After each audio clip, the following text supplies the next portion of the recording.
नमस्ते, आप सभी का स्वागत है। आज के इस कार्यक्रम में हमारे साथ हैं आदि अचिंत और हम उनसे बात करेंगे देश-विदेश की। स्वागत है आपका आदि जी। नमस्कार सर, थैंक यू। साहब ये रफ़ाल को डिफेंस प्रोक्योरमेंट बोर्ड का ओके मिल गई जी। और हमारी जो सरकार है वो बड़ी बेशर्म होती जा रही है।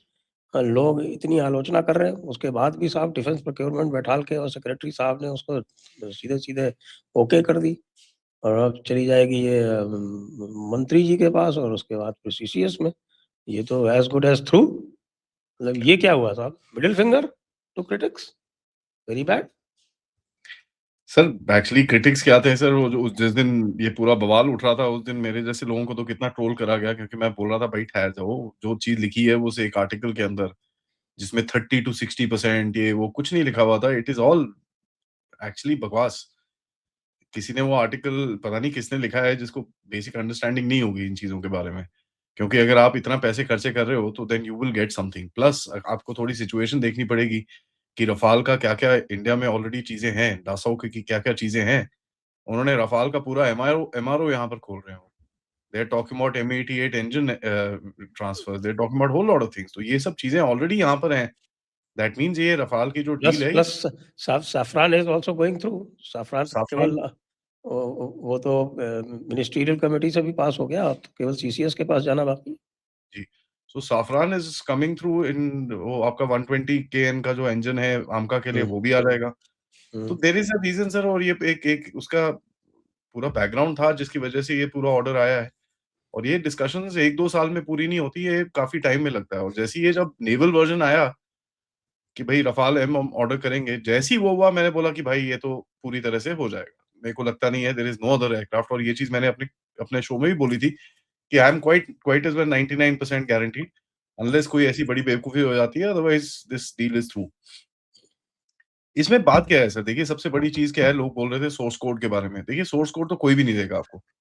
ये चीज़ जो मेन फ्लाइट पैरामीटर्स का सोर्स कोड होता है, वो कोई नहीं देगा आपको। Nobody will give it to you. और ये बेसिक कोड नहीं देते हैं, लेकिन जो ऊपर के जो लेयर्ड कोड है वो तो दे देते हैं, हाँ, जिससे आप इंटीग्रेशन वगैरह कर लो। बड़ी राफेल बात फ्लाइज़ नहीं ऑन है। 2 टाइप्स ऑफ कोड्स। तो एक हुँ। है फ्लाइट पैरामीटर कोड्स होता है, उसके बाद उन्होंने हमारे लिए एक पार्टीशन क्रिएट करा है, वेयर द ऑपरेशनल कोड आपको वो दे देंगे कि भई आपको कुछ बस इंटीग्रेशन दैट्स करनी व्हाट है। We require. हमें उसका क्या करना है नीचे का? नहीं, सोर्स कोड क्यों देगा सर? वो उसका अपना आईपी है भाई, उसने अपने अपने इतना सोच सोच समझ के बनाया है जहाज, वो आपको दे देगा फ्री में, ले जाओ। बिल्कुल, बिल्कुल आई नहीं, मीन बिल्कुल नहीं, बिल्कुल नहीं। कोई भी नहीं देगा ये। तो जो फ्लाइट फ्लाइट कंप्यूटर होता है, सिस्टम्स होते हैं, वो कोई भी नहीं देगा आपको। यहाँ पर आपको क्या चाहिए था कि आपके वेपन्स इसके अंदर आए। अब लोग पूछते हैं कि यार पिछले वाले 36 रफाल्स में क्यों नहीं आया ये चीज़? क्योंकि आपने 36 खरीदे भाई। डिफरेंस वही है। अभी आप बोल रहे हो आपके पास टोटल स्ट्रेंथ रफाल की हो जाएगी अबाउट 170। जब इतने सारे होते हैं तो फिर आपके साथ एक्स्ट्रा चीज़ें भी आती हैं उसके अंदर। There is a whole lot that comes across. And यही एक एक कंटेंशन था कि नहीं, ये ऐसे नहीं होना चाहिए, बहुत एक्सपेंसिव है। तो एक्सपेंसिव है तो उसके अंदर फिर आपको और भी चीज़ें मिली है ना सर। उसके अंदर आपको मिसाइल्स मिली हुई हैं, उसके अंदर आपको और स्टैंड ऑफ वेपन्स मिले हैं, आपके इंडिया स्पेसिफिक एनहांसमेंट्स हैं उसके अंदर। काफ़ी सारी चीज़ें जो आपको चाहिए वो उसके अंदर एडेड हैं। तो प्लस उसका एक आपको जॉइंट प्रोडक्शन मिल रहा है। जी, एट लीस्ट 80% हाँ, एट क्या लीस्ट बनेगा? 82 aircrafts will be produced in India. या ये कौन देगा? तो नहीं, रशिया लोग और बोल रहे फ्रांस के अलावा कोई देता नहीं है। Compare it with F-35। F-35 जो आपका जो मेरा कैलकुलेशन है, correct me if I am wrong, जो अभी मैं देख रहा हूँ कि विद ऑल द एनहांसमेंट्स जो पूरा कंप्लीट पैकेज है, तो it works out to about 310 million per unit. और उसमें जो आपके जितने ग्राउंड हैंडलिंग, एमआरओ, एशएमआरओ, ये आपके upgradation of F-3 to F-4 सब शामिल है। उसको मिला जी, के 310 मिलियन डॉलर पर यूनिट।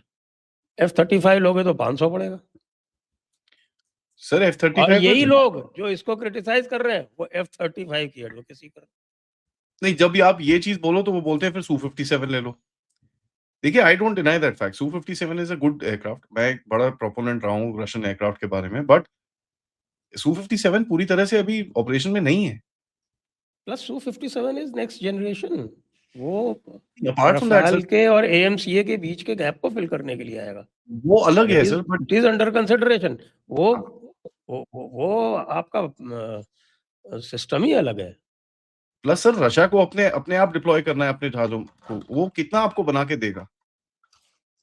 उसके बाद बोल रहा है कि भई लाइसेंस प्रोडक्शन हो सकता है रशिया के साथ। जी, हो सकता है उसके आईडीआरडब्ल्यू में आर्टिकल है कि SU-57E is being considered not as an air superiority fighter but as a long-range deep strike vector designed to penetrate contested airspace and neutralize high-value ground targets on day one of a conflict. देखिए sir, मैं और आपको बताऊँ, I mean there is the whole structure of fighter this thing operations has been misunderstood. होता क्या है? This basically ये जो चीज़ें होती है ना sir, these are systems of systems, ठीक है? Flight data is everything. जो आपका इंटीग्रेटेड एयर स्पेस होती है, उसके अंदर आपका आईएसआर ऊपर से space, ground, all that stuff जो डेटा लिंक्स होते हैं, दैट इज़ एवरीथिंग। तो जैसे-जैसे आपकी जनरेशन ऊपर जाती है, उसकी डेटा लिंक कैपेबिलिटी जो होती है, उसकी सर्वेलेंस कैपेबिलिटी हो, उसकी अटैक कैपेबिलिटी होती है, वो ज़्यादा बढ़ती रहती है। नाउ सू-57 लेट्स से अगर 5th जनरेशन फाइटर अगर उसको आप टर्म करते हो, कई लोग नहीं मानते, कई लोग मानते हैं, anyways. So it flies basically on the top of the pyramid, gathering all the data. वो जितना भी डेटा होता है, उसको पकड़ता है, उसको प्रोसेस करता है एंड उसके अंदर कैपेबिलिटी रहती है कि वो डेटा नीचे दे सके। तो आपके जो 4th जनरेशन जहाज होते हैं, उनके पास 5th जनरेशन जहाज का डेटा आता है। तो ये डेटा शेयरिंग का एक ट्रायंगल बनता है सर, और ये डेटा शेयरिंग की कैपेबिलिटी सू-57 में हाईएस्ट होगी। रफाल में कितनी है अभी ऑब्वियसली पब्लिक में कोई बताएगा नहीं। वो उतनी ही है, उससे कम है, क्या है, we don't know about it. तो ये जितने हायर जनरेशन के जहाज होते हैं sir, they are basically data centers. वो डेटा को प्रोसेस करके दूसरे जहाजों को बताते हैं कि भाई ये देखो ये चीजें यहाँ पर दिख रही हैं, अवॉइड दिस एयर स्पेस, यहाँ पर टारगेट्स हैं, इनकी यहाँ पर ये है, मैं इसको जैम कर सकता हूँ, आप इसको जैम कर लो। This is how we handle the battle space. दूसरे होते हैं sir, this is basically an integrated flight flight data package mission. दूसरा होता है स्टैंड ऑफ मिशन, जिसमें 2 या 3 जहाज जाते हैं। फॉर एग्जांपल आपके सू-30s ने जाके उसको तोड़ा था, नूर खान को। ना उसमें 2 जहाज थे, ओनली 2 एयरक्राफ्ट वेंट इन, ठा, ठा, ठा एंड केम बैक।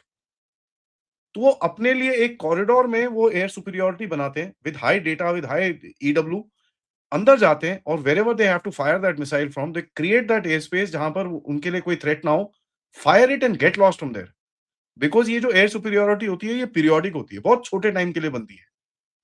ठीक है? उसके अंदर आपके ग्राउंड सिस्टम्स भी एंगेज होते हैं, जहां पर इनकी बैटरीज़, जितनी भी एयर डिफेंस बैटरीज़ होती है, उनको कन्फ्यूज़ किया जाता है कि भाई टारगेट उधर है, व्हाइल टारगेट कहीं और से आता है, ठक करके निकल जाता है वो।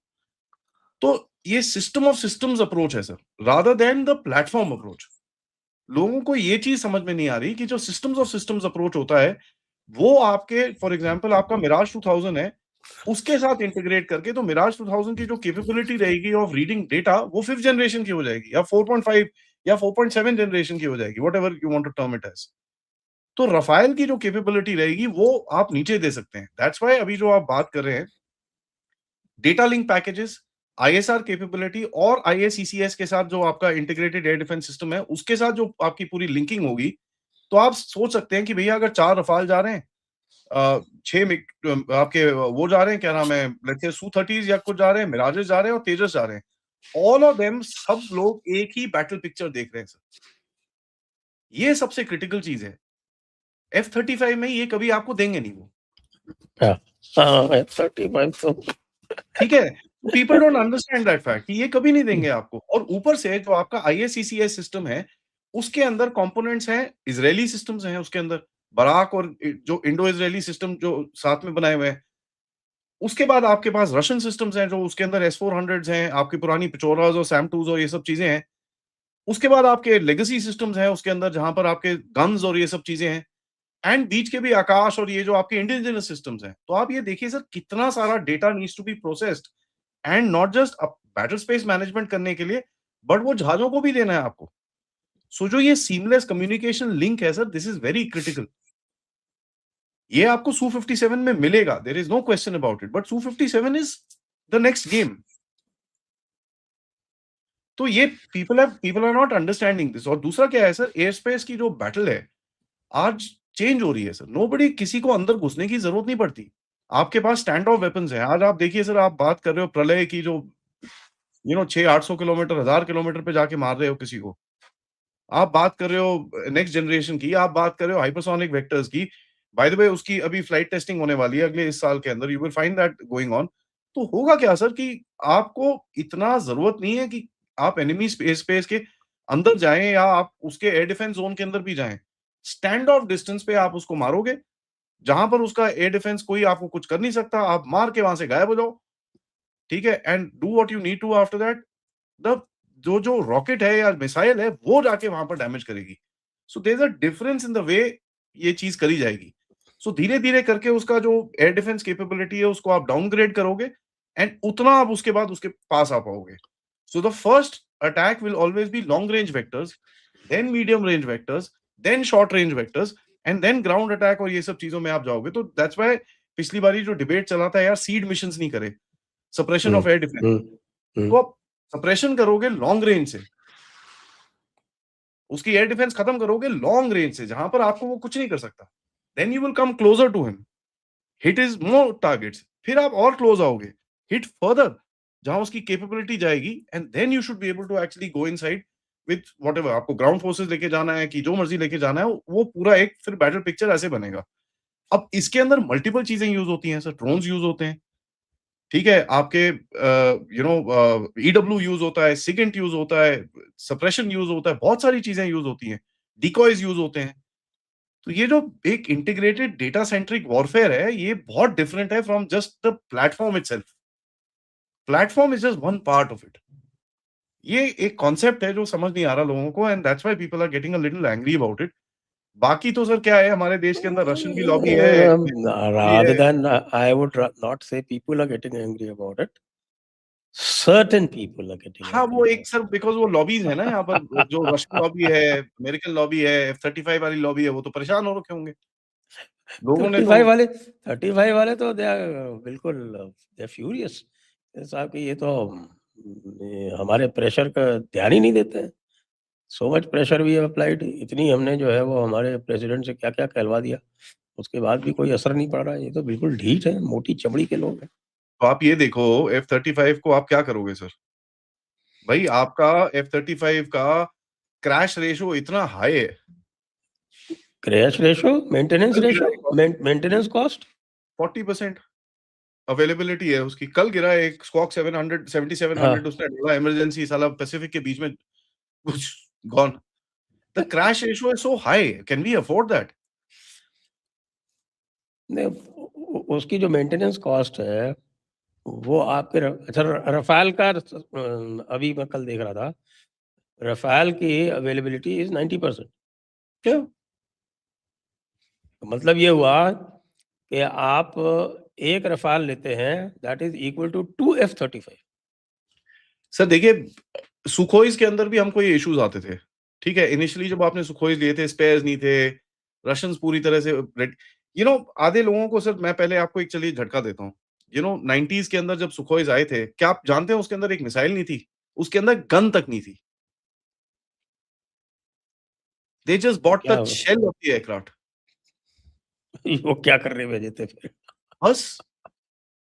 तो अभी ये जो हमारे ऑपोज़िशन वाले बोलते हैं, "ओह जी, लुटा दिया, देखो 3 गुना प्राइस।" तो भाई तुम तो डब्बा ले रहे हो यार, तुम तो दिखाने का जहाज ले रहे हो, एयर शो में दिखाने के लिए। पूरी अगर आपको इंटीग्रेटेड पैकेज चाहिए जिसके अंदर आपके पास सारा कैपेबिलिटी हो, ईडब्ल्यू के पैकेजेस हों, उसके बाद आपके पास कैपेबिलिटी सप्रेशन ऑफ इसकी कैपेबिलिटी हो, लॉन्ग रेंज वेक्टर्स हों आपके पास, अम, अटैक, डिफेंस सबके वेक्टर्स हों, वो तो एक्सपेंसिव पड़ता है यार, कहाँ से लाओगे वो आप? नहीं, नहीं, ये पिछली वाली डील में मीटियोर नहीं लिया था। हाँ, नहीं लिया था भाई, पिछली वाली deal was a walk away deal कि भाई जो था हमारे पास हमने उठाया उसको। जहाज नहीं थे हमारे पास पिछली बारी। तो अब पूरा जो पैकेज आएगा उसके अंदर obviously there will be more additions to it and उसके बाद उसका पूरा गेम अभी जो मेक इन इंडिया होगा, तो आपके पास आपकी सप्लाई चेन थोड़ी वो रहेगी, बेटर रहेगी सर। बट मेरे को जो सबसे ज़्यादा एंथुसियाज़्म है कि कहीं न कहीं इसके बारे में भी क्लैरिटी नहीं है कि F5 का जो डेवलपमेंट होगा फ्यूचर इसके अंदर, उसके अंदर हमारा क्या रोल रहेगा? If we are working together in that, क्योंकि उसका एमआरओ यहाँ पर है, that will be a very, very big thing. तो ये एक मेरा रहेगा कि if possible, I don't know if उसके अंदर कोई अभी तक क्लैरिटी आई नहीं है, but does the F5 get developed between Indo France का कोई एक साथ में कुछ चीज़ें होती हैं, ये हमको देखना पड़ेगा सर आगे जाके। Quite right. तो ये तो आपके रफ़ाल का मामला हो गया। अब चलते हैं थोड़ा हमारे ईरान वाले फ्रंट पर। तो ईरान वाले फ्रंट पर हमारे टप्पू भाई क्या करना चाहते हैं? टप्पू भाई एक दिन तो अटैक कर रहे थे, उन्होंने अब्राहम लिंकन को बुला लिया इधर से, पैसिफिक छोड़ के आ जाओ। पैसिफिक में दूसरे कुछ भेजेंगे तब भेजेंगे, ये ज़्यादा प्रायोरिटी है। तो उसके बाद बताते हैं कि साहब कि अचानक जो है उन्होंने अबैंडन कर दिया उसको, क्योंकि गल्फ वाले चिल्लाने लगे कि क्या कर रहे हो, मरवाओगे सालो तुम गधे, ईरान इज़ नॉट वेनेजुएला, इसके पास मिसाइल्स हैं, इसके पास डर्टी बॉम्ब्स भी हैं, ये कुछ भी कर देगा, क्या कर रहे हो? तो शायद अब टप्पू जी की लास्ट मिनट पे खिसक गई। टप्पू जी ने उसको अबैंडन कर दिया, लेकिन टप्पू जी मानेंगे नहीं, आगे भी कुछ करेंगे बदमाशी ज़रूर। तो आपका क्या असेसमेंट है? सर टप्पू तो पता नहीं मुझे, लेकिन जो इज़राइली लॉबी है वो नहीं मानेगी। ठीक है? इज़राइली लॉबी जो है, एपैक की जो लॉबी है, that basically backs Donald Trump. Donald Trump अगर किसी वजह से जीत के आया है, that is because the AIPAC. ठीक है? जो इज़राइली लॉबी है। ये चीज़ हमको बड़ी क्लियरली समझ में आनी चाहिए। दूसरा चीज़, देखिए सर, ईरान के पास, हाँ, ठीक है, अभी थोड़ी-सी रशियंस ने बैक ऑफ कराया है, पता चला है कि रशियंस ने इज़राइलीज़ और ईरानियंस के साथ, दोनों के साथ बात करके सिचुएशन को थोड़ा ठंडा कराया। बट देखिए सर, लॉन्ग टर्म में this can not sustain itself. जो ये चीज़ कर रहे हैं, neither Iran can sustain itself, ना वेस्ट सस्टेन कर सकता है। तो ये दोबारा हेड पे आएगा। अगर आप बोलते हैं भैया थोड़ा-सा अभी ब्रेक हो गया, चलिए ठीक है, 1-2 1-2 हफ्ते तक ब्रेक रहेगा। But I don't think this will last. ये कुछ ना कुछ करेंगे, और यहाँ पर यू नो पाकिस्तान की तरफ से कल ईरानियन डिफेंस मिनिस्टर ने भी बोल दिया कि भाई पाकिस्तान में काफ़ी लोगों को असेंबल करके रखा हुआ है, काफ़ी चीज़ें इन्फिल्ट्रेट करी गई हैं पाकिस्तान बॉर्डर में से। उन्होंने ऑफिशियली बोल दिया, जो मैं पिछले 1 डेढ़ हफ्ते से बोल रहा हूँ कि ये हो रहा है। तो ये तो सर देखिए, they are planning for something. अभी टेम्परेरी बैक अवे करा है, क्योंकि sir back planning for something का क्या, मैं क्यों बोल रहा हूँ, क्योंकि देखिए सर, चाइना को अगर आपको कंटेन करना है, ये चीज़ें आपको करनी पड़ेंगी, इसके अंदर कोई क्वेश्चन नहीं है। और ये मैंने आपके साथ आई थिंक 2-3 हफ्ते पहले बात करी थी कि द कंटेनमेंट ऑफ चाइना का जो प्लान है, उसमें क्या है sir? It is not not about stopping oil to China, it is about controlling the flow of oil to China. उसको थ्रेटन करना है। क्यों? क्योंकि चाइना के पास सर अमेरिका के अगेंस्ट में एक लेवरेज है। लेवरेज क्या है? रेयर अर्थ का। तो अमेरिका बोलता है चल ठीक है भाई, तेरे पास ये लेवरेज है, मेरे पास ये लेवरेज है, अब बोल बैठ के बात करते हैं। That is the point. और आप देखिए वेनेजुएला में, if people look at it very carefully, $100 billion का इन्वेस्टमेंट था चाइना का। $100 बिलियन बहुत होता है सर। ईरान में सो कॉल्ड एक एग्रीमेंट साइन करी है $400 बिलियन की। 30% of Chinese oil comes from Iran. आप उसको थोड़ा भी हिला दो, इट 23 क्रिएट्स, एज़ रिपोर्टेड। हाँ, तो it creates a huge problem. Now look at it from another way. Venezuela से तो 4% ही आ रहा था, 4-5% ही। सर वो ऑफिशियल है sir. People have forgotten one thing, and I have been saying this again and again. देखिए ऑफिशियली 4% ही आ रहा था, but what about the black fleet? China का 15 से 17%, कई लोग बोलते हैं, कई लोग 20% भी बोलते हैं, तेल आता है ब्लैक फ्लीट से। जैसे हमारा भी 12-15% तेल आता है ब्लैक फ्लीट से, जिसका कंट्री ऑफ ओरिजिन को बताने को राजी नहीं है। So people have forgotten that aspect of Venezuelan oil, जो चाइना ले रहा था, उसके अंदर कोई डाउट नहीं है। तो आपने उसके ऊपर चक मारा है, लेकिन अभी भी चाइना के पास ऑप्शंस हैं। वो सऊदी अरेबिया से थोड़ा बढ़ा सकता है, यहाँ पर प्रोडक्शन कैपेसिटी ऊपर हो रखी है, रशिया से थोड़ा और ले सकता है। So that can be done, but Iran will be a big hit. तो कहीं न कहीं एक वो दिख रहा है कि वो they want to call out, एक तो ईरान को सीधा करना है, दूसरा they want to call out China and से भैया यू कांट डू एनीथिंग। या तो तुम हमारे साथ आके बैठो, बात करो, और ये जो रेयर अर्थ पे तुम ये उल्टे काम कर रहे हो, ये चुप करो। That's their idea. अब वो होता है नहीं होता, वो बड़ी डिफरेंट चीज़ है। That's a very different game. इसी तरह से अगर आप देखोगे सर यूरोप के अंदर, नाउ यूरोप, अमेरिका और रशिया के बीच में एक चीज़ फँसी हुई है, व्हिच इज़ ग्रीनलैंड। और उस तरफ एक चीज फंसी हुई है विच इज यूक्रेन। अब आप देखिए, पुतिन इस तरफ से यूक्रेन से प्रेशर मार रहा है, अमेरिका इस तरफ से यूरोप पे ग्रीनलैंड पे प्रेशर मार रहा है, फर्स्ट बीच में कौन रहा है? यूरोप। तो अब आप रीसेंट स्टेटमेंट्स देखेंगे, what what are you seeing? Europe बोलता है मैं रशिया से बात करूंगा यार, नहीं नहीं, I need to talk to Russia, I need to talk to Russia.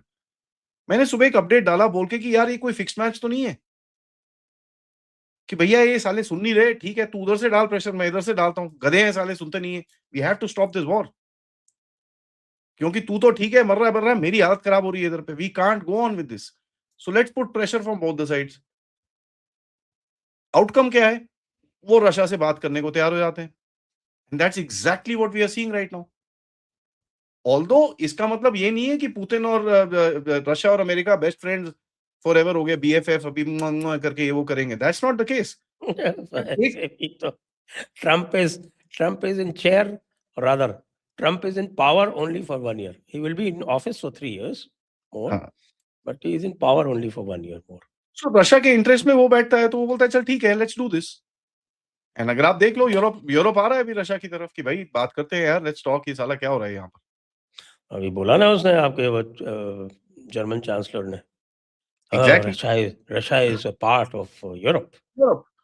So this is the change in tactic that you are seeing. अब वो कॉन्वर्सेशन आप देखिए, जो पहला स्टेटमेंट था जर्मन चांसलर का इंडिया के अंदर, उन्होंने बोला था वो रशिया इज वेरी बैड, ये वो बकवास करी थी। यहाँ से भी रेजिस्टेंस आई होगी दैट, तो यहाँ से तो क्लियर कट स्टेटमेंट आ गया था। ठीक है, तो क्या हुआ? सडनली उसका स्टेटमेंट फ्लिप हो गया। सो this is actually telling you that एक रियलिटी चेक यूरोप को दिया जा रहा है। इसी तरह से एक रियलिटी चेक यहाँ पर वो चाइना को देने की कोशिश में है। क्या वो सक्सेसफुल होता है कि नहीं, ये तो टाइम बताएगा। बट द शेयर फैक्ट कि वो उसने साउथ अमेरिका में कट मारा है, ईरान को थ्रेटन कर रहा है। And the third point which nobody is talking about, I wonder why, because central Asia को हर कोई छोड़ देता है, is the Trump peace corridor, जो आज कैस्पियन सी में उतर गया है सर। लास्ट वीक में वो साइन हुआ था and it is come into the Caspian sea. और ये मैं बहुत टाइम से बोल रहा हूं, चाइना का जो अनदर सोर्स ऑफ ऑयल है, आप देखिए वो जो पुरानी एक पाइपलाइन है जो आती है इस तरफ से, वहां से भी है। तो आपको थ्रेटन हाँ, नहीं वो आती करना। है वो कजाकिस्तान से होके। जी, तो आपको थ्रेटन नहीं करना सर, आपको बस ये बताना है, देख भाई मैं तेरे को तंग कर सकता हूं, let's come and talk. That's what America is trying to do. आपके साथ भी क्या कर रहा है सर वो? देखिए, there are three powers that he is dealing with right now by pushing their corners in. आपको तीनों को एक कोने में डाल के he is trying to make deals with them. आपके साथ कई चीजों में कोऑर्डिनेट करता है, लेकिन कई चीजों में उल्टे काम करता है। चाइना के साथ भी सेम थिंग, कई चीजों में कोऑर्डिनेट कर रहा है, मोस्टली उल्टे काम कर रहा है। बिगेस्ट पेयर कॉम्पिटिटर है उसका। एंड रशिया के साथ भी ही is doing the same exact thing. So you actually realise कि कहीं ना कहीं there is some sort of a game which is being played, जहां पर आप देखेंगे कि देर इज दैट जो जो एक नया स्ट्रक्चर, नया ऑर्डर, या जो मर्जी आप उसको बोल लीजिए, उसकी तरफ ये जाने की कोशिश कर रहे हैं। बट द प्रॉब्लम इज कि अमेरिका के पास इतनी सस्टेनमेंट पावर नहीं है सर। अभी क्या कर रहा है उसने, वर्ल्ड को, दुनिया को फ्रैक्चर करके रखा हुआ है, where he is able to actually deal with everybody separately. वो बोलता है भैया मैं कोई मल्टीलैटरल ऑर्गेनाइजेशन को नहीं मानता, मैं किसी इस चीज को नहीं मानता, मैं किसी कोई स्ट्रक्चर को नहीं मानता। तो मुझे अगर इससे बात करनी है, मैं उसकी ग्रुपिंग से बात नहीं करूंगा, मैं इससे सेपरेटली बात करूंगा। क्यों? क्योंकि वो ग्रुप को प्रेशर नहीं डाल सकता, बट इंडिविजुअली किसी को प्रेशर डालने की उसके पास कैपेबिलिटी है। So that's why he doesn't talk about BRICS anymore, but he is targeting the BRICS countries. तो उसने ब्राजील को वहां पर वार्निंग दी है कि भैया ये चाइना का जो चीजें कर रहे हो, ये इसको बंद करो। एंड यहां तक कि मार्को रूबियो ने भी बड़ी क्लियरली उसको एक वार्निंग दी है। वेनेजुएला, जो एक साइड ब्रिक्स कंट्री बोला बोला जाता था उसको, you look at the fact कि इतना बड़ा, कल जो परसों में बवाल मचा कि भाई ब्रिक्स का जो एक नेवल एक्सरसाइज हुई साउथ अफ्रीका के कोस्ट के ऊपर, इंडिया क्यों नहीं था वहां पर? India should have been there. Oh they are showing their muscle, घंटे का मसल। लास्ट मिनट में उसने ईरान को बोला भैया तू तू तू मत आ यार इधर पे प्लीज, तू मत आ। सो सी एज अ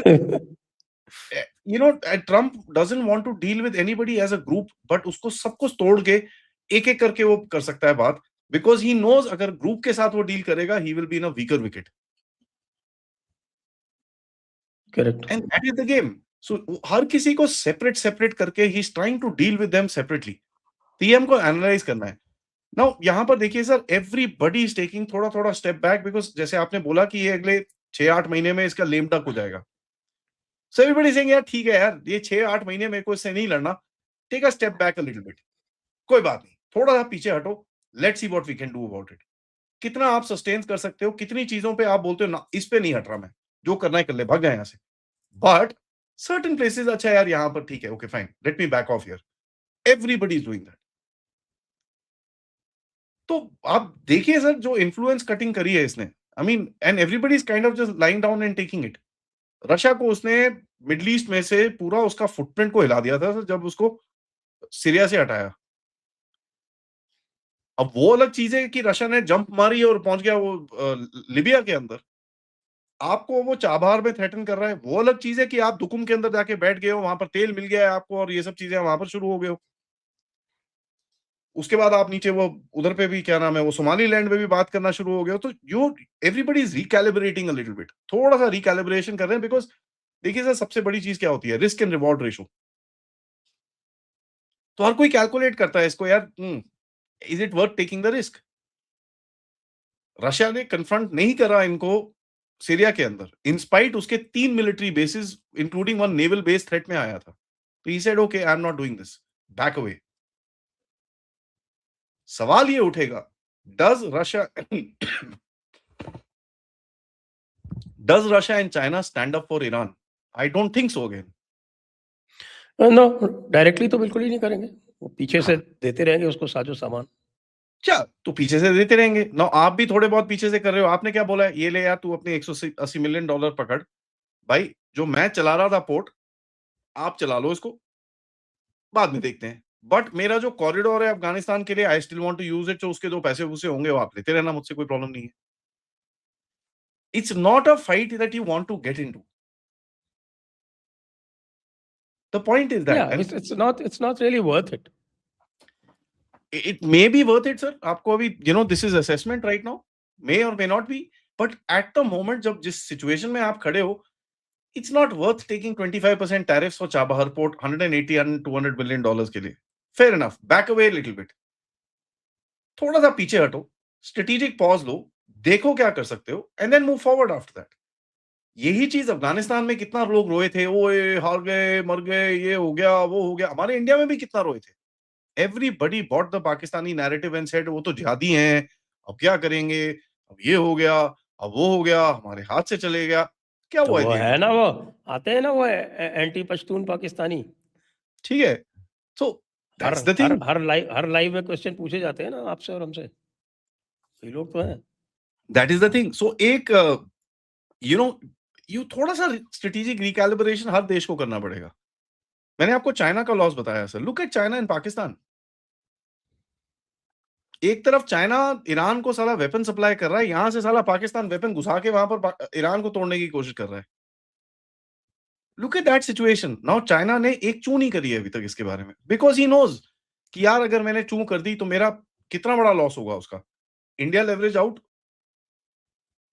ठीक है? पूरा इंडिया का लेवरेज आउट, पाकिस्तान में 60-70 बिलियन डॉलर का जो तुमने पैसे लगाए हो गया। So okay, hang on, bad situation, back away. थोड़ा-सा बैक अवे करेंगे, आगे जाके देखते हैं होता है क्या। लोगों ने शक्सगाम के ऊपर काफ़ी मेल्टडाउन करा। अब पढ़ते नहीं है sir. Read the agreement between Pakistan and China March the 2nd 1963 के आर्टिकल 6 को पढ़िए। जहां पर बड़ा क्लियरली लिखा हुआ है कि चाइना रिकॉग्नाइजेस कि ये टेरिटरी डिस्प्यूटेड है और कल को जो कश्मीर का सॉवरेन होगा, मतलब जब कश्मीर का इशू खत्म होगा, उसका जो सॉवरेन होगा वो डिसाइड करेगा ये एरिया कहां जाएगा। ये चाइना के अपने एग्रीमेंट में लिखा है। ऑल्दो वो मानेंगे नहीं इस चीज को, नहीं, बट दिस वो इज व्हाट तो खैर वो that is only for name sake. It is for name stake, but this is the reality of that area which people don't know. तो एक अगर आप लीगैलिटी में देखेंगे तो आपके लिए तो बहुत बड़ी बढ़िया चीज़ है। अगर आप let's say you take over POGB right now and आप बोलते हो भैया शस्काम हमारा है, लीगली तो आपके हाथ में आ जाता है वो। So it becomes a plus point for you. तो ये देखिए बहुत सारे लॉजिस्टिकल और ज्योग्राफिकल इश्यूज़ भी हैं। इश्यूज़ हैं अगर उसके अंदर, बहुत सारी चीज़ें हैं, people don't understand that entire game. So देखिए ये अगर दिस इज़ अ अगर काइंड आप बैक में जाओगे और आप बात करोगे that old Johnson line, Johnson's line की। अब वो जॉनसन लाइन का जो है वो तो that's never been accepted by China. फिर उसके बाद आपके वो कौन सी वो मैकडॉनल्ड में काटनी लाइन जो है उसका इशू है। ये तो साइन नहीं है करा, ही ना। साइन नहीं करा। If you give up that hard jingoism that हमारे लोग जो हैं जिसकी बात ज्यादा करते हैं ना वो जिंगोइज्म में आ जाते हैं। तो आप देखो ना भाई, काराकोरम ट्रैक्ट और आपका जो अक्साई चिन की भी जो बात होती है, अक्साई चिन तो अ, आप जो है वो जो लाइन बनी हुई है वो कुनलुन के ऊपर से बनी हुई है, कुनलुन शान। हाँ, कुल्लू शान से। सर देखिए, 2 इसमें 2 चीज़ें हैं। सबसे इस पूरे रीजन को अगर आप देखेंगे, लेट्स एक्सपैंड द थिंग, थोड़ा-सा ज़ूम आउट करते हैं इस रीजन को। जो सबसे मेजर चीज़ है जहाँ पर बाउंड्रीज़ डिसाइड होती है, अमू दरिया पे। अमू हुँ। दरिया का वाटरशेड इज़ द की। ठीक है जी? उससे तजिकिस्तान, अफ़गानिस्तान, इंडिया, पाकिस्तान, ये सारी चाइना, ये सारी बाउंड्रीज़ इससे डिसाइड हुई हैं। ठीक है? People miss that out and Amu दरिया इज़ द की। तो जो आगे जाके इस एरिया में कंटेंशन होगा will be the banks of that river. That will be the तब की। अब अपने देखिए लद्दाख की भी जो बात करते हैं ना, तो फिर तो तरीम बेसिन की बात आती है। तरीन की। जी। तो आप तरीम बेसिन में which is the watershed that leads to Tarim basin? Uh, अब वो ओके, जो वो काराकश जो रिवर है, काराकाश वो है, का 2-3 कारा और हैं। Caracas goes into the तरीम basin. एक और है, एम से नाम है उसका। एक्चुअली 3 है total if I am not mistaken, I probably forgetting the name right now. But ये एक बड़ी इंपॉर्टेंट चीज़ है जो हमको समझनी पड़ेगी इस रीजन के अंदर। सो ये आगे जाके बड़ा कंटेंशियस रहेगा सर, इसमें बड़ा मज़े रहेगा। But coming back to the this thing, strategic realignment हर कोई करेगा सर, बिकॉज़ सबको पता है ये यार साला अक्टूबर नवंबर तक किसी तरह टाइम काटो। Cut your time, hide your strength, bite your bloody time, just sit right now. You don't need to do anything stupid. कोई फायदा नहीं है क्योंकि नवंबर में जब इसका री-इलेक्शन होगा, we will have to reassess. या तो ये लेम डक बन जाएगा एकदम, या अगर ये साला जीत गया, so then you will have to really sit down तो एंड दानव नेगोशिएट। बन जाएगा। ठीक है? तो कहीं न कहीं कुछ रीअलाइनमेंट चल रही है। हर कोई कर रहा है। When we just done a strategic realignment, it's sad but it's a reality. अब थोड़ा-सा जो हमारे जो अ, उम, हमसाया जो हैं, उनकी बात कर लें। हमसाया कौन-सा गेम खेल रहे हैं? Running with the hare, hunting with the hound. It is now देखिए मैं if I was anybody I would look at Uh, Khurram and and पारा and Chenab. and and thinking that they're very, very smart. देखिए sir, मैं अगर कोई भी हूँगा ना, मैं खुर्रम पारा चिनार पे अपनी नज़र बना के रखूँगा क्योंकि वहाँ पर अभी फटेगी चीज़। वो शिया सुन्नी जो होता है वहाँ पर हर 6 महीने में जहाँ पर 2 250 बनते हैं, मरते हैं, आप वेट करिए ये फटेगा बहुत बुरी तरह से। एक वो, दूसरा जैश-उल-अदल ने अनाउंस करा है कि भैया हम इरानियंस के अगेंस्ट में लड़ेंगे। अच्छा जी, ठीक है आप जैश-उल-अदल जी आप लड़ लो वहाँ पर इरानियंस के अगेंस्ट में। बट एक चीज़ है सर, ये सब कर-कुरा के जो बलूचिस्तान सवाल है, जो बलूचिस्तान का क्वेश्चन है, वो बाहर एकदम रेंज पे आ रहा है। एंड ईरानियन डिफेंस मिनिस्टर ने आज ही सुबह अनाउंस करा है कि पाकिस्तान के तरफ से कुछ अड़चनें कर रहे थे and they were trying to do something funny. Now अगर ऐसी चीज़ है, तो फिर उसका रिटेलिएशन आएगा और उसका रिटेलिएशन आएगा तो कोई भरोसा नहीं ईरान उसको बुला के बोले भई अच्छा ठीक है यार, तुम थोड़ा बहुत एरिया हम तुमको दे देंगे बट पूरा नहीं देंगे, तुम वहाँ पर फोकस करो, हम तुमको हेल्प करते हैं। एंड देखिए ईरान इज़ वेल नोन, उसका बड़ा एक एक एक एक एक ये जो ये प्रॉक्सी ग्रुप्स चलाने की उसकी जो कैपेबिलिटी है ईरान की, that is very well known. And अभी तक जो प्रॉक्सी ग्रुप चल रहे थे that were anti the west और एंटी इज़राइल और ये सब चीज़ें। कोई कोई चूँ नहीं करेगा अगर एंटी पाकिस्तान एक ग्रुप खड़ा कर दे Iran, it doesn't really matter to anybody. तो हमारा ये जो आई मीन आसिम मुनीर है, he is basically yes sir, 3 bags full sir कर करा के उसने I mean he is gone beyond a point जहाँ पर वो अपनी सिचुएशन को कंट्रोल कर पाएगा और ये चीज़ बड़ी इंटरेस्टिंग रहेगी देखने के लिए, क्योंकि इसके अंदर 2 बड़े फैक्टर्स हैं सर। कल को अगर कुछ मिलिट्री एडवेंचरिज़्म किया जाता है ईरान के अगेंस्ट में, क्या ईरान किस-किस को एक लेजिटिमेट टारगेट मानता है? क्योंकि अगर ईरान ये चीज़ अभी से बोल रहा है कि साहब पाकिस्तान के अंदर से कुछ चीज़ें मेरे अगेंस्ट में की गई हैं, क्या ईरान पाकिस्तान को टारगेट लिस्ट में रखेगा?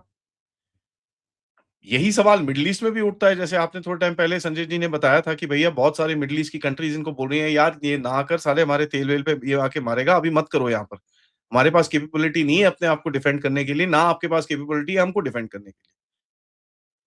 तो एक डर तो है कि यार इसके इतने सारे ईरान के इतने सारे ड्रोन आ गए और हमको ठोक दिया यहाँ पर आके बीच में, ये वो हमारा पूरा ऑयल इंफ्रास्ट्रक्चर चले जाएगा, हमारा जो पूरा एकदम फ्यूचरिस्टिक इन्वेस्टमेंट प्लान है कतर के अंदर, दुबई के अंदर, ये पूरी बर्बादी हो जाएगी। तो ये चीज़ मत करो आप। इसके लिस्ट के अंदर क्या ईरान अभी पाकिस्तान को इंक्लूड करता है? क्योंकि पाकिस्तान को जो जिस तरह से अभी देखा जाएगा ईरान में, will be looked at as a American stooge. अब पाकिस्तान क्या कोशिश करेगा, कहीं न कहीं से चाइना के साथ जो चीज़ें चल रही हैं, उसको कहीं न कहीं चैनल करने की कोशिश करेगा अपने थ्रू एक डबल गेम खेलने के लिए। ईरान को बोलेगा देखो यार मैं क्या करूँ, मुझे आईएमएफ से पैसे चाहिए, मैं ये वो ये लोग ये काम कर रहे हैं, लेकिन देखो मैं चाइना के साथ भी आपको चीज़ें डलवा रहा हूँ। तो एक डबल गेम खेलने की इसकी कोशिश ज़रूर रहेगी and Pakistan is quite capable of talking like this and playing this kind of double games कि मैं इधर से अमेरिकन भी सामान भेज देता हूँ, उधर से चाइनीज़ भी थोड़ा बहुत सामान भेज देता हूँ, तो मेरे को ईरान मारेगा नहीं। But now it depends on Iran sir, because उसके लिए ये जो पूरा सिचुएशन है एक एक्जिस्टेंशियल क्राइसिस बन के बैठी है where the the what do you call उसका एक्जिस्टेंस इसके ऊपर है। कल वॉल स्ट्रीट जर्नल के अंदर एक आर्टिकल आया है sir and I'd like to just read the headline if you don't mind. And बड़ा इंटरेस्टिंग है और इसके इसके पीछे मैंने बहुत बारी बात करी है। वॉल स्ट्रीट जर्नल में बोला है कि a fractured Iran may not be so bad, it's borders are artificial and breakup would frustrate the interest of China and Russia and others. ठीक है? तो ये बेसिकली वही चीज़ है, ऊपर से अज़रबैजान को थोड़ा-सा एरिया दे दो, बलूचिस्तान अलग कर दो, इधर से वो अलग कर दो, ये अलग कर दो, ये कर दो, वो कर दो। They are thinking in that particular aspect and I will take you back to एक वो जो मैप था changing borders of the middle east, हुँ, हुँ, दूसरी तरफ हुँ। जाता है, राल्फ पीटर्स। रैल्फ पीटर्स का। नाउ अब वो रैल्फ पीटर्स ने जो एक डिज़ाइन किया था, does that actually fall into that play कि कुछ और होता है? That is a different story because Ralph Peters ने 2004 में इसको निकाला था। 97 में उसके बाद 2004 में निकाला था। So some change will be there. अब you look at Saudi Arabia. Saudi Arabia में इस टाइम पे क्या बैटल चल रही है sir? The battle is inside कि साहब वो जो क्लेरिक्स हैं उसके जिसको इन्होंने साइड में करा हुआ था, क्लेरिक्स ने इनको बोलना शुरू कर दिया, भाई साहब तुम तो सारा पूरा इस्लाम छोड़ के जा रहे हो, कर क्या रहे हो ये? तो अभी वो एक इस्लामिक नेटो बनाने की बात कर रहा है कि भैया मैं पाकिस्तान, कतर, टर्की को खड़ा होकर के इस्लामिक नेटो बना दूँगा।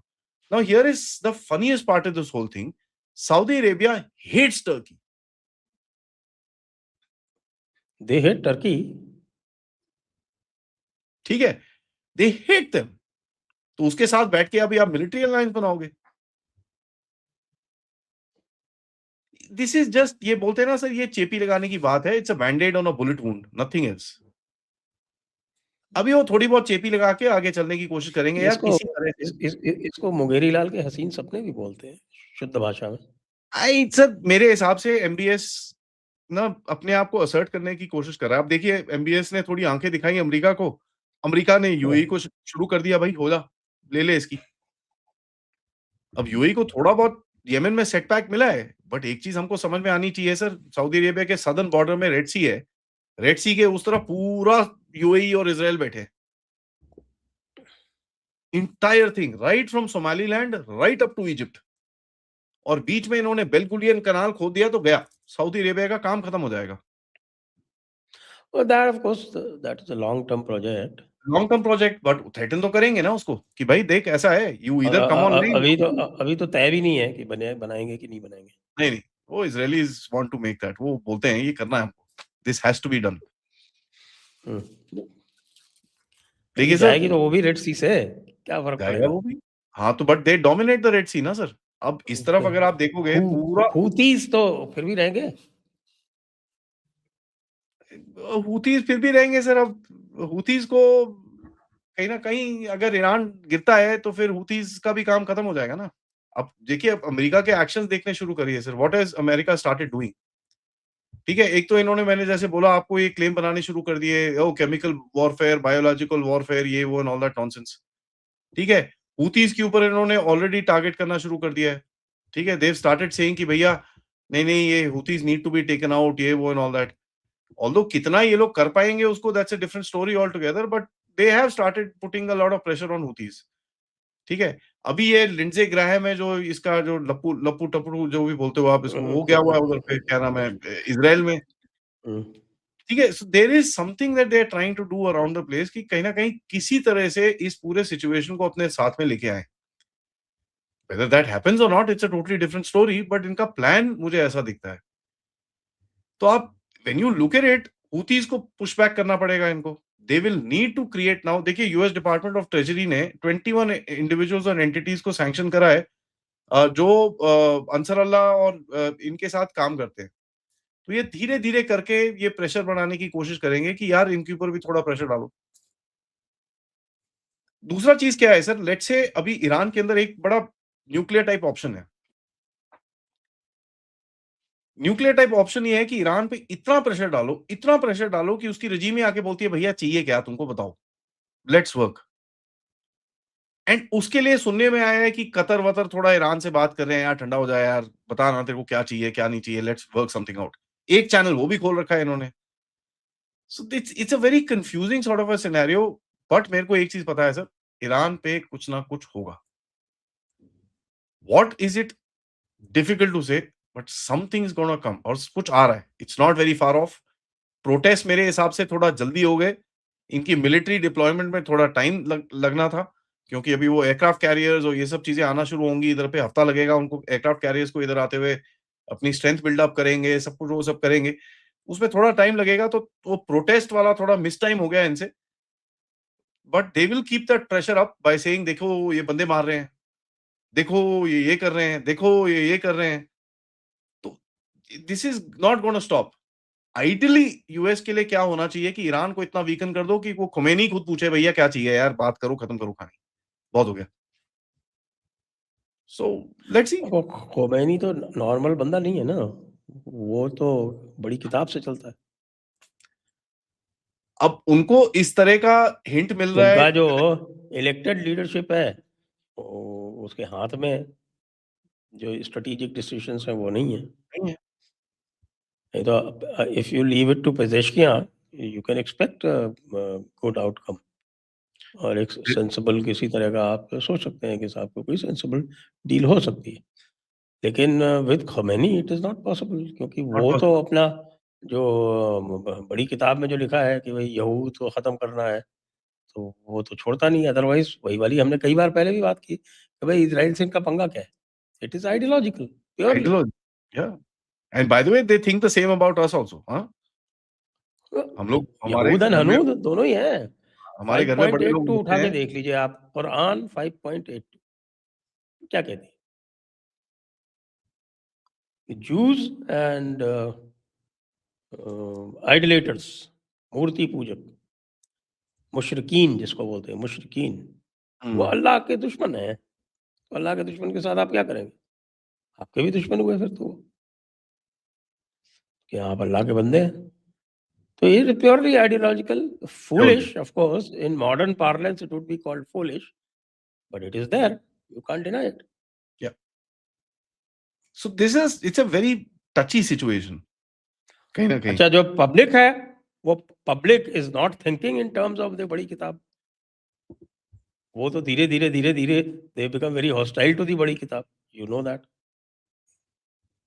They are much more open minded, they are trying to go back to their culture, ये सारी चीज़ें हो रही हैं। लेकिन जो पूरा का पूरा एलीट कैप्चर है, वो बड़ी किताब वाला है। Okay, let me put this in perspective sir. This is like West Bengal, ठीक है? हिंदूज़ हैं वहाँ पर डिसेंट पॉपुलेशन में, जो वो हैं, लेकिन जो एक माइ माइनॉरिटी बोल नहीं सकते, बट एक जो तबका है, जो बहुत लाउड है, लेकिन एक बड़ा एक आइडियोलॉजिकली मोटिवेटेड है, उसकी आवाज़ ज़्यादा निकलती है sir from the silent majority. This is the same situation in Iran. देखिए sir, at the end of it, आप एक चीज़ तो आपको भी समझ में आएगा, मेरे को भी आएगा, सबको अपने बच्चों की खैर होती है। तो कैन अमेरिका इन्फ्लुएंस, अभी अमेरिका, मोसाद, सीआईए इन्फ्लुएंस एक और इस तरह का प्रोटेस्ट? क्योंकि सर ये प्रोटेस्ट कराना इज़ नॉट ईज़ी। आपको पूरा एक इकोसिस्टम बना के सब कुछ करना चाहिए। ऊपर से ईरानियंस ने अभी पिछले 1 हफ्ते के अंदर जो क्रैकडाउन मारा है अंदर, एंड उनका आईआरजीसी का स्ट्रक्चर और ये सब चीजें बड़ी स्ट्रांग है, दे राइट डाउन, जैसे हम लोग बोलते हैं ना आरएसएस का और बीजेपी का बूथ लेवल पे कनेक्शन है, तभी वो वोटर्स को निकाल के ये सब काम करा सकते हैं। The same way in this thing, that is an armed this thing.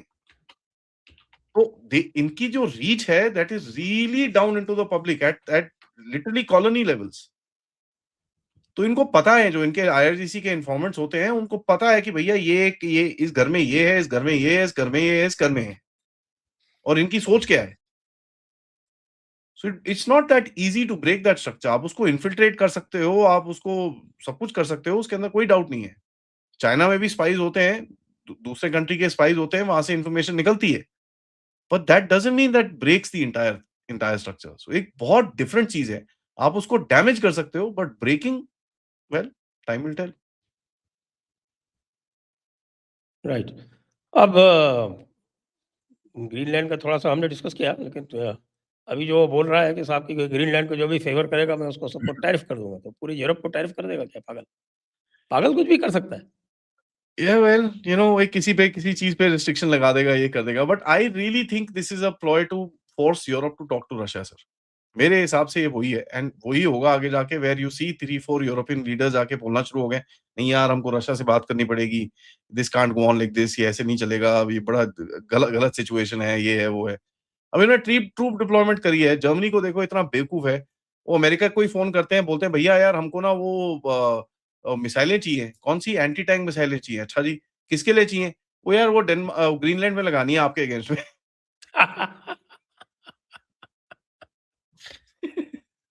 और मैंने कहा ठीक है मैं दे देता हूँ, कोई बात नहीं। So they're sending them missiles। America उनको एंटी टैंक मिसाइल दे रहा है, तो अगेंस्ट देम वो अपने ऊपर ही चलाने के लिए। इट्स क्वाइट स्टूपिड मेरे हिसाब से सर। दिस इज देखिए अमेरिका ऑलरेडी ओन्स ग्रीनलैंड, ठीक है, America can set up a base any time, कहीं पे भी जाकर के वो कुछ भी कर सकता है ग्रीनलैंड के अंदर, एंड देयर इज डेनमार्क, क्या डेनमार्क द प्यो नहीं रोक पाएगा उसको, ठीक है, nobody can stop it. But कहीं न कहीं एक डिफायंस दिखानी है इनको अमेरिका को। अब देखिए 2-3 चीज़ हुई है डिफायंस के चक्कर में। कनाडा वाला मार्क कार्नी पहुँच गया है चाइना, चाइना। ठीक है। तो एक वो पहुँच गया उधर पे। उसके बाद आपके क्यूबा की जो वो शेफिया, उसका नंबर कब आएगा 51st स्टेट वाला? अब कभी भी हो सकता है सर। वो देखिए आज तो ट्रम्प ने स्टेटमेंट दिया, नहीं, नहीं, nothing wrong with Canada going to China, absolutely fine, absolutely fine. अब वो कब पलटेगा? अभी तक किसी ने उसको बताया नहीं होगा, अंकल जी वो चाइना के साथ ये डील करके आया है। ज़ाहिर बात है गुस्सा चढ़ेगा उसको, फिर he start off with something stupid. Cuba ने सॉरी मेक्सिको ने क्यूबा को तेल बेच दिया कि भैया तेरे को तेल चाहिए, फ्री में चाहिए, कोई बात नहीं मैं भेज ये ले पकड़। That is clear defiance. No, आप सोचिए मेक्सिको का बॉर्डर लगता है सर अमेरिका के साथ, 2000 के करीब किलोमीटर का बॉर्डर है उसका। It's like a Bangladesh to us. इतनी डिफायंस कि आप जिस कंट्री को मतलब, और कोई रिएक्शन नहीं है अमेरिका में से। तो ये बड़ा एक क्रेजी सा सिनेरियो है। हर कोई मतलब एवरीबॉडी इज पोकिंग, इधर-उधर थोड़ी उंगली करते रहो, इसको थोड़ा तंग करते रहो, but don't confront him head on because नहीं ले पाएँगे हम लोग। अब वो अमेरिकन स्ट्रेंथ है सर अभी भी, जो भी कह लीजिए, they are still pretty strong and I have always said this, America will not roll over and die sir. ये आई थिंक आपकी मेरी डिस्कशन करीब 2 ढाई साल पहले हुई थी, और मैं तब से बोलता आ रहा हूँ, देखिए कोई भी सुपर पावर होता है, वो ऐसे ही मतलब चद्दर तान के नहीं सो जाएगा। ही विल वो तो फाइट। वो तो खुद के that will not happen due to military causes, it will happen due to economic causes and due to societal causes, जो कि जो बाइडेन के टाइम में they were inflicting upon themselves at an unprecedented rate. अभी भी वही चल रहा है सर। इट्स जस्ट अमेरिका की तरफ से, ओ जी वी स्टॉप्ड एलजीबीटीक्यू घंटा। That ecosystem is so strong. मैं सबको यही चीज बोलता हूँ कि भाई साहब अगर वो ये सब कुछ वो कर रहा है, तो मुझे ये बताना जॉर्ज सोरोस को अभी तक उसने पकड़ के जेल में क्यों नहीं डाला है? Simple question. हिलरी क्लिंटन अभी तक जेल में क्यों नहीं है? बराक हुसैन ओबामा अभी तक जेल में क्यों नहीं है? उसका जो फॉर्मर नेशनल सिक्योरिटी एडवाइजर है जॉन बोल्टन, वो अभी तक जेल में क्यों नहीं है? जितने लोगों ने रशा रशा रशा रशा रशा करके सब कुछ करा, तुम्हारे पास 1 साल तक गवर्नमेंट है, तुमने अभी तक एक चार्ज नहीं लगाया किसी के ऊपर। सो हाँ, ठीक है, आप अपनी स्ट्रेंथ वेंथ ऐसी बड़ा बोल सकते हो कि भाई oh I will bloody screw them, they are bloody this, they are idiots, they वो सब बोल लो, बट ग्राउंड रियलिटी क्या है सर? आप कुछ नहीं कर पाए उनको। And there is a reason for it, there is a big reason. अब भारत के में भी अगर आप इसको कंपेयर करेंगे, हर चीज़ से हर समय पे पंगे लेने बड़े मुश्किल होते हैं, क्योंकि इनका इकोसिस्टम बहुत स्ट्रॉन्ग है, they can damage you really badly. कोई सर अमेरिका का प्रोटेस्ट मैप देखिए आप, आपको दिखेगा कितने प्रोटेस्ट हो रहे हैं वहाँ पर डेली बेसिस। कोई भी सरकार डरती है यार, ये साले कहाँ साले हर वीकेंड पे 5-10 लाख लोग खड़े हो जाते हैं सड़क के ऊपर।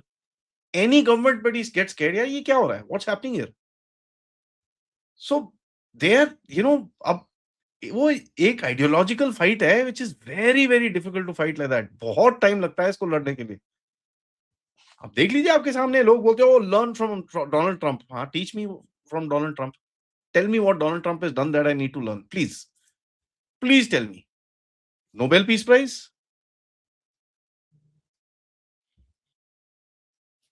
मडुरो को उठा लिया आपने, अच्छा चलो ठीक है, ये फैंटास्टिक। नोबेल पीस प्राइज तो छीन ली उसने बकायदों से। What a joke.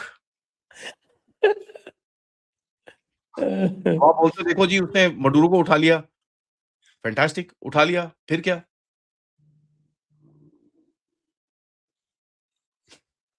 फिर क्या? नहीं, it's the same thing.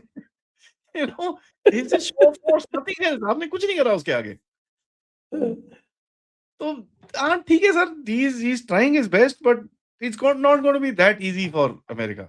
And इ इससे इंडिया को क्वाइटली बैठ के बहुत लेसन्स लेने चाहिए कि हाँ, ठीक है, you have to play a balance of hard politics and soft politics. आप सारा टाइम हार्ड खेलोगे, तो अब गड़बड़ मुझे होगी आप। आप ट्रम्प का रिएक्शन बताइए कि 27 जनवरी को India EU free trade agreement sign होने जा रहा सर आप वो छोड़ दो, अभी आपको क्या लगता है इसकी वेपन कंपनीज़ को अकल नहीं आई है कि भई ये $45 बिलियन का इसने डील दे दी है यूरोप को? $45 बिलियन की डील है सर टोटल। $8 बिलियन सबमरीन्स का, उसके बाद ये है। $36 बिलियन का ये, these hmm. companies would have gone and said, हाँ, "ऐसे plus you are forgetting saffron, $8 billion saffron. ठीक है, what the hell have you done? भाई साहब, we've lost." तो कल शाम को F-35 वालों की तरफ से आ गया, "जी, जी, हम आपको सारी इंटीग्रेशन कर देंगे सर। आपके जितने सिस्टम है हम लगा देंगे सर, इंडिया स्पेसिफिक एनहांसमेंट्स भी कर देंगे सर, सब कुछ कर देंगे, आप F-35 ले लो।" अब F-35 तो ना तो आज ले कोई और ना कल ले, that they have lost out very sir, badly. मैं आपके चैनल पे पहले भी बोल चुका और हूँ, वो at the risk they must realise कि जो ये नाटक करते हैं ना वो कि साहब कि हम जो है वो कोड भी रिटेन करेंगे, हम एक्टिवेशन डीएक्टिवेशन भी रिटेन करेंगे, बदमाशी करेंगे, G404 नहीं देंगे, मत जो दी G404। Now you lost F-35 deal. G404 में आपने जो नाटक किया ये सब उसका परिणाम है, साफ साफ दिख रहा है। नहीं, मैं तो बोलता हूँ अभी भी आपके चैनल में बोलता हूँ, 120 अगर आपको वो F-22s देता है, उठा लो। वो देगा नहीं, वो देगा नहीं, वो तो किसी को नहीं देगा, तो बस फिर। वो तो किसी को वो नहीं बोलता देगा। है, "buy aircraft from me." "Yes sir, अरे प्लीज़ मुझे गिव मी नहीं चाहिए ना, सिंगल इंजन नहीं चाहिए तुम्हारा जंग F-20 F-35 डब्बा। F-22 is 2 engines, F-22 is 2 engines." नहीं, F-22 तो 2 इंजन है, मुझे F-35 नहीं चाहिए, F-35 सिंगल इंजन नहीं चाहिए। F-22 yes I agree 2 engine है, स्टेल्थ है, it is a top notch, no doubt. F-35 तो जंग क्या है, हमारे लोगों ने पकड़ के खड़ा कर लिया त्रिवेंद्रम में, साला हिल नहीं पाया 33 दिन, 35 दिन। सो यही है sir, this is the game. अब देख लीजिए, अब वही जा रहे हैं जयशंकर साहब, मज़ा आएगा। जयशंकर साहब is going for that PACS silica right now, that will be interesting. बिल्कुल। तो आइए आज की चर्चा को अब यहीं पर विराम देते हैं। सभी दर्शकों को बहुत-बहुत धन्यवाद। आदि अचिंत को बहुत-बहुत धन्यवाद। जय थैंक हिंद, यू जय सर। भारत, वंदे मातरम। वंदे मातरम। जय हिंद, जय भारत।